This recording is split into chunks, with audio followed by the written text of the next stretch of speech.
अनु, हमरा एगो बात समझ में नहीं आवत हो कि बेचारू हमार दुलरुआ बड़का साले साहब तो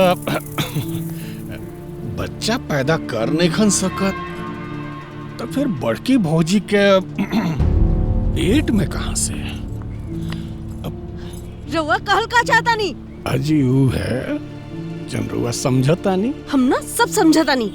रउआ के खोपड़ी में ना शैतान के घर बस गइल बा। रउआ के अच्छे से मालूम रहे ना कि राजन के इलाज चलता। हाँ।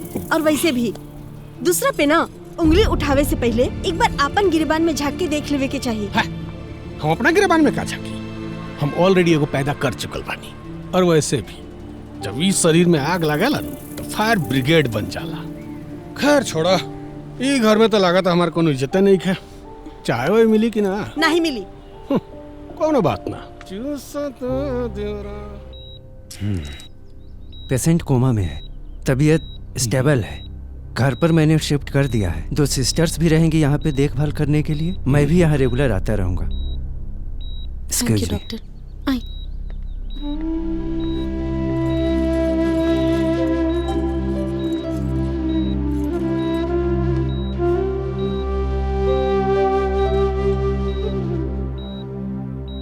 हमरा तो कुछो नहीं के बुझात। दादी होखे के खुशी मनाई कि राजन के सलामती के दुआ मांगी, कुछो समझ में नहीं के आवत। सुभावती, सब खेला समय के बा, हेमे हमनी कुछ ना कर सकेला। भगवान पर भरोसा रखा, समय बदली सब ठीक हो जाई।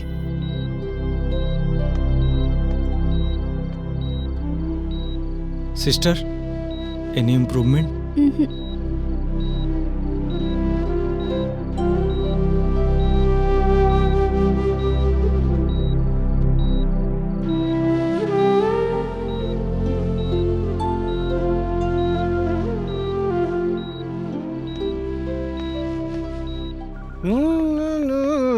सर, ये बंसल ग्रुप से जमीन की डील आपने की है सर? हाँ सर, ये तो बिल्कुल घाटे का सौदा है सर।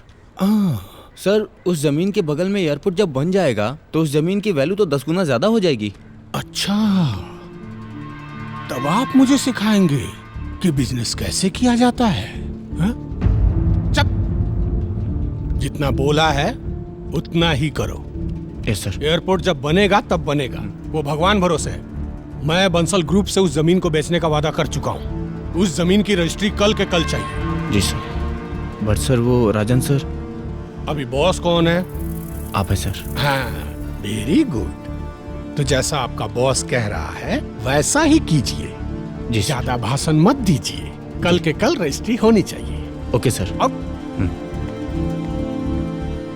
राजन का चमचा।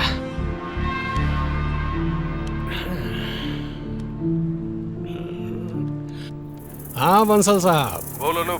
आपका काम तो हमने कर दिया, लेकिन हमारा 30% कमीशन मत भूलिएगा। बहुत बड़ कमीना है रे तू। आपकी गाली भी मीठी लगती है। चल 15। 30%। सिस्टर, सब ठीक है? हाँ सब ठीक है, लेकिन होश में नहीं आया अभी तक।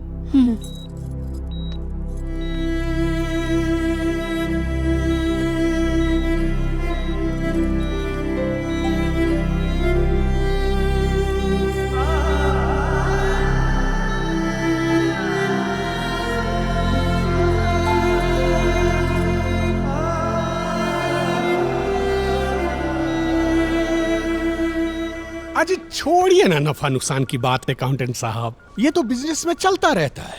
हम आपको नया बिजनेस प्लान बता रहे हैं। आज के बाद हम शेयर मार्केट में इन्वेस्ट करेंगे। लेकिन सर, हमारी कंपनी तो सिर्फ रियल एस्टेट में ही इन्वेस्ट कर रही है आजकल। बॉस? आप तो बॉस इज ऑलवेज राइट। तो बॉस जो बोले उसको सुनिए और उस पे अमल कीजिए। आज के दौर में शेयर मार्केट में रियल एस्टेट से ज्यादा प्रॉफिट है, इसलिए कृपया करके आप अपनी राय मत दीजिए। शेयर मार्केट का बिजनेस भी हम हैंडल करेंगे। आप बस थोड़ी सी कृपा करके जरा सा 10 करोड़ का फंड रिलीज कर दीजिए। लेकिन सर, राजन की भी यही इच्छा थी। हमारी राजन से बात हो चुकी है। नाउ यू आर सेटिस्फाइड? ओके सर। ओके, तो जाइए और फंड रिलीज कीजिए। ओके सर। हमारे प्यारे दुलारे बड़े साले साहब, आप ऐसे ही आराम से कोमा में पड़े रहिए और देखिए कि हम आपका बिजनेस कितने प्यार से संभालते हैं। पूरे घर वाले देखेंगे अब हमारा तेल और तेल की धार।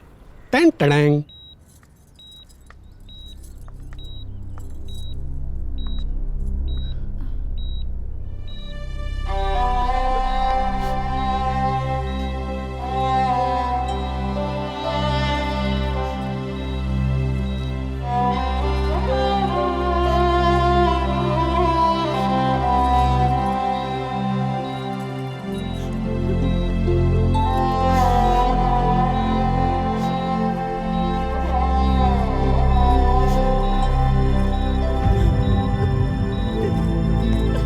सब ठीक हो जाए। सिस्टर, कुछ भी होगा आप हमें बताइएगा। जी ओके।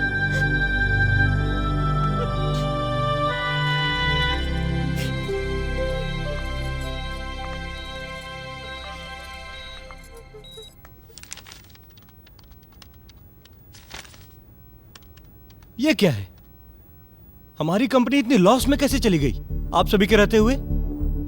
सर हमने अनूप जी को मना किया था पर वो माने नहीं। शेयर मार्केट में इतना बड़ा इन्वेस्टमेंट करने से पहले एक बार मुझसे या पापा से बात तो करना चाहिए था। सॉरी सर, मुझे लगा कि आप लोगों को पता है। अभी फंड कितना है अपने पास? स्टाफ की सैलरी तो दे सकते हैं ना? हाँ सर, 2 महीना कर सकते हैं।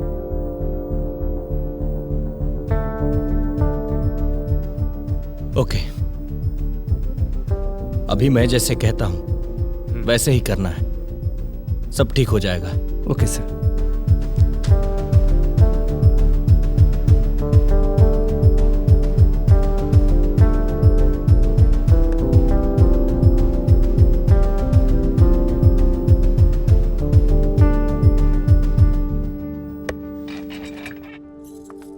अरे देवर जी बताई ना, कहाँ लेके जाता नहीं? भाभी बता दे तो सरप्राइज कैसन रही? बस बस पहुंच चुकल बाड़ू आराम से। अब सरप्राइज।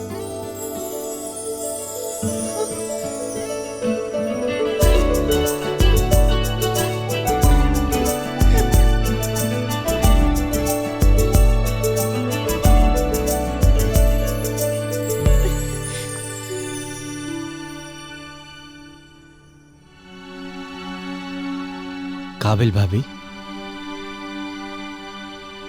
कोनो भी सरप्राइज, कोनो भी खुशी के का फायदा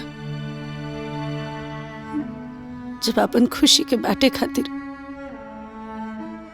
हमरे पति हमरा साथ नहीं खे। भाभी हम तोरा दुख के समझ सकता नहीं, लेकिन ऐसे 24 घंटा दुखी रहबू तो सोचा ये होके वाला बच्चा पे का असर पड़ी। कम से कम अपना खातिर ना था होके वाला बच्चा के बारे में सोच के खुश रहा। तनी सा हंसदा हंसदा।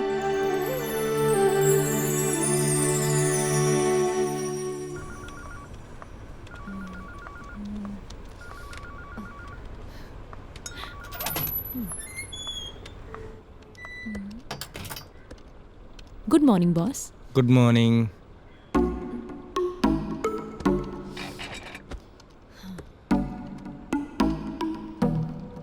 जनाब, एक बार नजर उठा के हमकी तरफ भी देख ला। कभी तू यहाँ? हाँ, आजकल तू हमरा के कुछ ज्यादा ही इग्नोर करे लगला। जिम्मेदारी बढ़ गई बा कभी। भैया के हालात तो तू जानते बाड़ू, भाभी माँ बने वाली बाड़ी, और यहाँ भैया के गैरहाजिरी और जीजा जी के लापरवाही की वजह से बिजनेस लॉस में चल रहा बा। ऐसे टाइम देवे के पड़ता। देखा, हमरा के ये सब कुछ नहीं के पता। आखिर हम भी तो हार अपन बानी, हम लोग के टाइम देवे के पड़ी।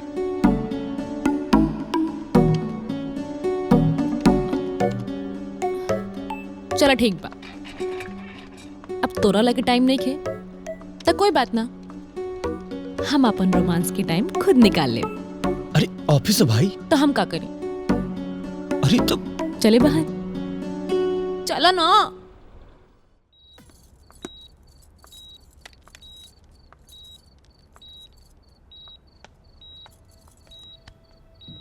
हम रउआ के कहले रहनी ना कि हमार माई बने के सपना जरूर पूरा होई। हमार सपना पूरा हो गया राजन जी। बाबू आज पूरा 6 महीना के हो गए, लेकिन रउआ एक बार भी आँख खोल के बबुआ के देखनी ना। बस करी राजन जी, उठ जाई। हमके बउआ के सबके राउर बहुत जरूरत बा। अगर हमरा खातिर ना था, कम से कम बबुआ खातिर जग जाई, प्लीज उठ जाई।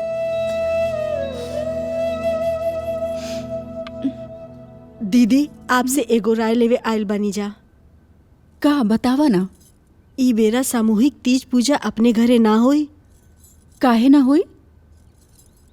राजन बबुआ के हादसा से आप सब बहुत दुखी बनी ना, यही से। देखा बहू, पूजा पाठ और भक्ति भाव में बहुत शक्ति होला, ओकरा से हर कष्ट के निवारण होला।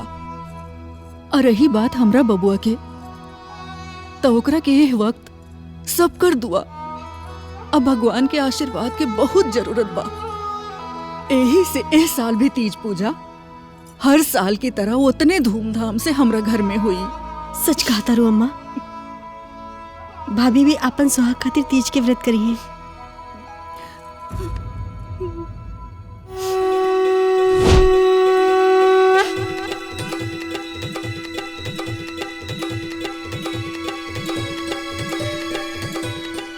सिस्टर, फैमिली वाले को बुलाइए। राजन साहब को होश आ गया है। राजन साहब को होश आ गया है। कोमा से बाहर आ गया। कोमा से बाहर। बोलो नमः पार्वती पते, हर हर महादेव। बेटा तोरा के ऐसे देख के बहुत खुशी हो रहा बा। आओ। भैया देखा भाभी, महादेव जी तोहर सुन ले। भैया ठीक हो गए।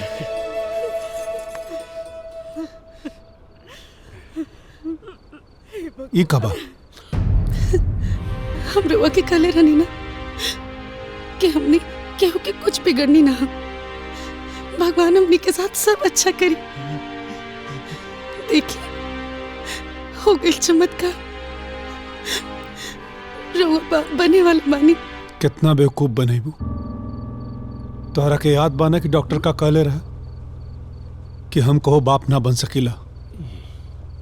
फिर तोरे कोख में ई पाप के कर है। भैया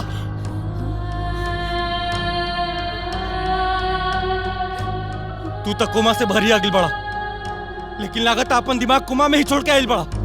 अरे देवी जैसन भाभी पा कलंक लगा रहा बड़ा। अरे ये मत भूला कि यही देवी के सेवा और भक्ति की वजह से तो के नया जिंदगी मिलल बा। अरे बाप बने के सौभाग्य प्राप्त भइल बा। हमरा के ऐसा नाजायज सौभाग्यशाली ना बने के।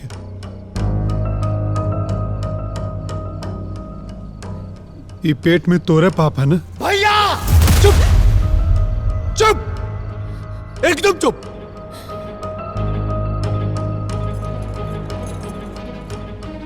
आज हम सबके सामने सच्चाई बताई। ये तोरा के पसंद रहनी, यही नाते ब्याह करके तू घर में लेके अली ना। हमरा ही याद बा कि जब से ही घर में आयल बानी सिर्फ और सिर्फ तोरे ख्याल रखल जात बा। कहे से कि इनकरा के हम ना तू पसंद बाड़ी।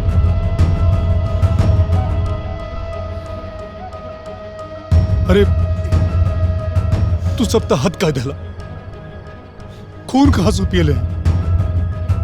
घरे के बाहर निकल के पार्क में भी रासलीला मनौले हुआ तू लोग। अगर यकीन ना हो तो जीजा से पूछ लो। हाँ, अरे साले साहब का अंगूर खा गए लंगूर। हम तरह के कितना बार समझौनी, अब पछतैला से का फायदा है कि लैला मजनू के ऊपर तनी नजर रखा है, कुछ कार्रवाई करा। लेकिन तू तो कुछ ना ध्यान डाला, तब भुगता। ओह, तय महाभारत के असली शकुनी तू बड़ा जीजा। बतावा का देख ले रहा है? का मिल रहा है हमने के बीच में? कौन ची क्या गा कर ले रहा? हमारा भैया के दिमाग में शक के सोई तू ही गोपले पड़ा। हम अपना भाभी के माँ ही मारीला। हमारा मतारी पक्के कीचड़ उछाली ना तो फाड़ दे। का करबे? का करबे? मरबे? मरबे हमरा के? हैं? अरे हाँ, तू तो करे खातिर कुछ भी कर सकेले, मार भी सकेले हमरा के। मार बाजी संता ही क्या के? राजन, तू जेकरा पर भरोसा करत आड़ा ना, वो तोहरा पीछे तोहार सब बिजनेस के ठप कर देले रहे। वो तो कुंवर रहे कि सब बिजनेस के वापस ट्रैक पर ले आई। ऐसन भाई पर शक कर रहा बड़ा। अपन अकल के इस्तेमाल करा।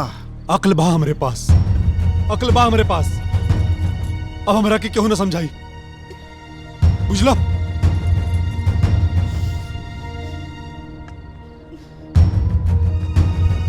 याद बा हमरे, तू कहले रहे कि तोहार माई बनले का सपना एक दिन जरूर पूरा हुई, लेकिन माई बनले का तरीका बहुत घटिया चुन लहलू तू। बस बस बहुत हो गई। हम रउआ के आखिरी बार कहता नहीं, कुंवर जी से हमारा रिश्ता एगो माँ बेटा नियन बा। अभी बच्चा राहु रहा। हम पवित्र बानी राजन जी। पवित्र? अगर तोहरा के अपने पवित्रता पे इतना भरोसा बा तो एगो परीक्षा देवे के पड़ी। ये बच्चा का डीएनए टेस्ट हो।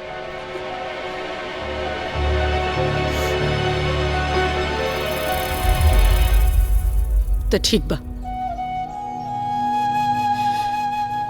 अगर रउआ के हमरा से ज्यादा भरोसा टेस्ट पर हुई तो करवा ली डीएनए टेस्ट।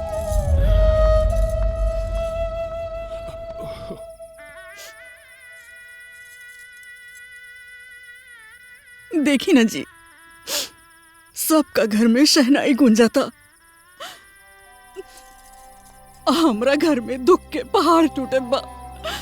रोवे न कहत रहनी कि एक दिन समय बदली, सब ठीक हो जाई, लेकिन कुछ हो न भइल। समय तो जरूर बदलल बा, पर हमनी के हक में ना। पता ना केकर नजर हमने के खुशहाल परिवार के ऊपर लग गए। तो क्या आप लोग तैयार हैं अपने बच्चे का डीएनए टेस्ट कराने के लिए? जी हाँ। इससे रिलेटेड कुछ सीरियस पैटर्न है जो मैं आपको बता देता हूँ। ड्यूरिंग द डीएनए टेस्ट बच्चे का अबॉर्शन भी हो सकता है। यह बच्चा पूरी जिंदगी भर अपाहिज भी हो सकता है। मुझे कुछ नहीं सुनना, मुझे टेस्ट कराना है।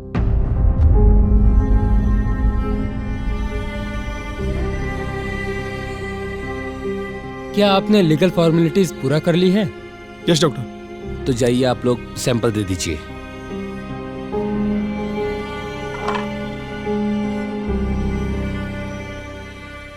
हे भगवान, ये कैसन अग्नि परीक्षा है। बाकी ये परीक्षा तो हमके देवे ही के पड़ी। बस हमरा बच्चा के रक्षा करिया प्रभु, रक्षा करिया। वाह, बहुत बढ़िया। आखिरकार हमरा घर परिवार के सुख शांति में आग लगाइए देनी। अरे हमरा भाई की जिंदगी में जहर घोल देनी। अरे डार्लिंग जी, जहर ना अमृत घोल ले बन, अमृत। उतरुआ सब लोग के हमार शुक्रिया अदा करे के चाहिए कि हम अपन दुल्हरुआ साले साहब के उ बच्चलन औरत से बचा लेनी। बचा लेनी की बर्बाद कर देनी, ये बहुत जल्द पता चल जाई। और आज से ना राउर ई घर से उल्टा गिनती शुरू हो गई। कहीं से बहुत जल्द डीएनए रिपोर्ट आवे वाला बा, फिर दूध के दूध और पानी के पानी हो जाई।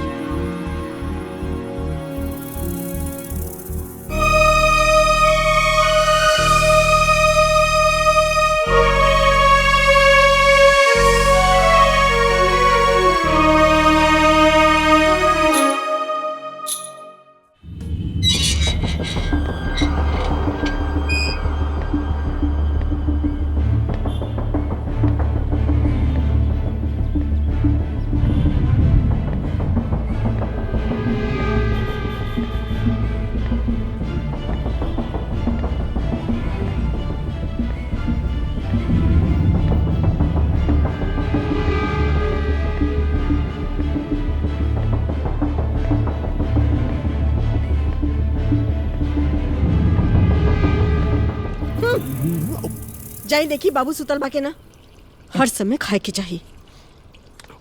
जीजा, अन्नू, का मम्मी, का भइल बेटा? डीएनए टेस्ट का रिपोर्ट आ गइल बा।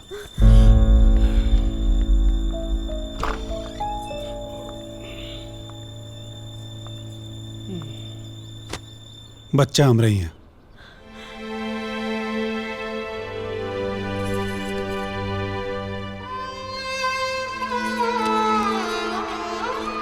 तब मिल गई हमार कैरेक्टर सर्टिफिकेट। हो गई एगो कागज के टुकड़ा पे भरोसा। हाँ, तो एगो कागज के टुकड़ा हमरा पास भी बा।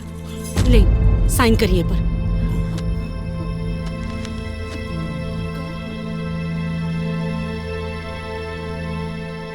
ये तो डिवोर्स पेपर है। Divorce paper? जी, हम हर जख्म सह सकेंगे, लेकिन हम अपना स्वाभिमान के जख्मी ना होके दे।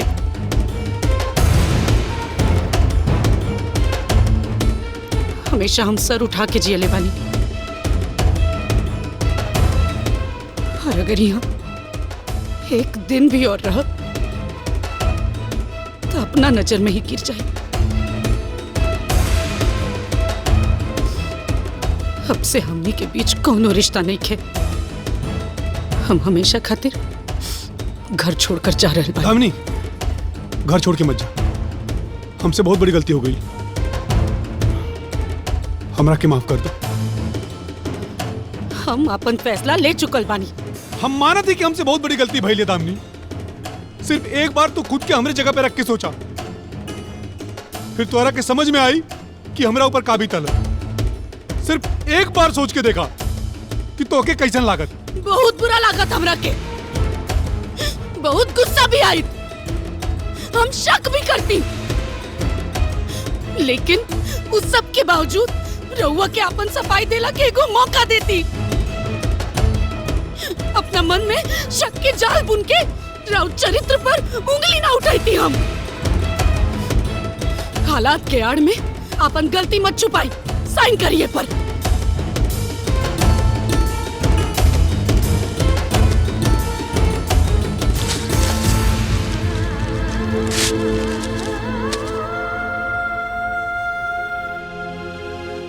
एगो कागज फाड़ देला से हमार फैसला ना बदली।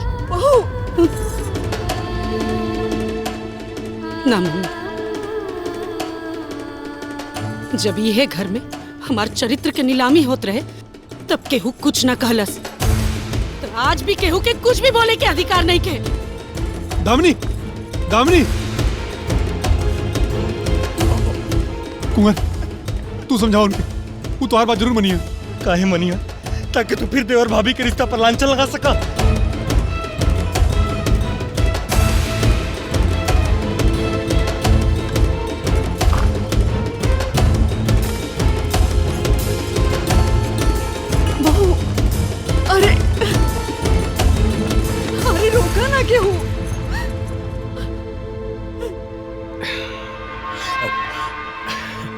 अरे जी चल गई ओकरा के जाए द साले साहब। अरे बिजनेसमैन बाड़ा, फिर से प्लान करो। ए, भले ही भैया भाभी पे दाग लगावले, लेकिन ओकर स्याही तू बड़ा। अनु, कदे इनसे इज्जत से निकल जाए यहाँ से। अब तू एजा खड़ा होके टुकुर टुकुर देखत का हुआ? बाहर निकला, हम अबे बाबू के लेके आवता नहीं।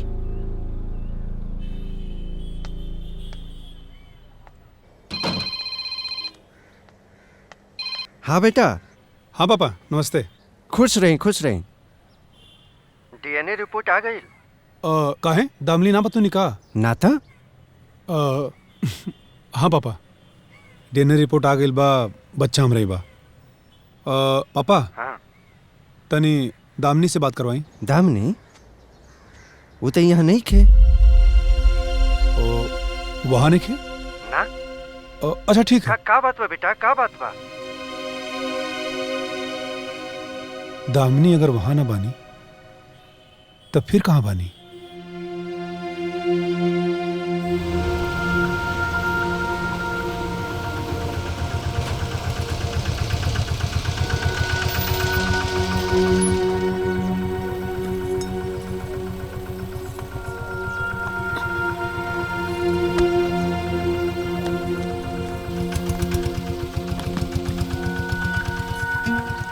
प्रणाम।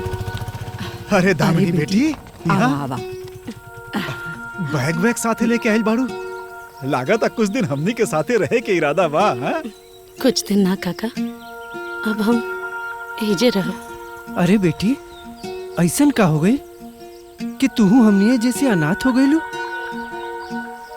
कबो कबो पूरा घर परिवार रहला के बाद भी आदमी अनाथ हो जाला।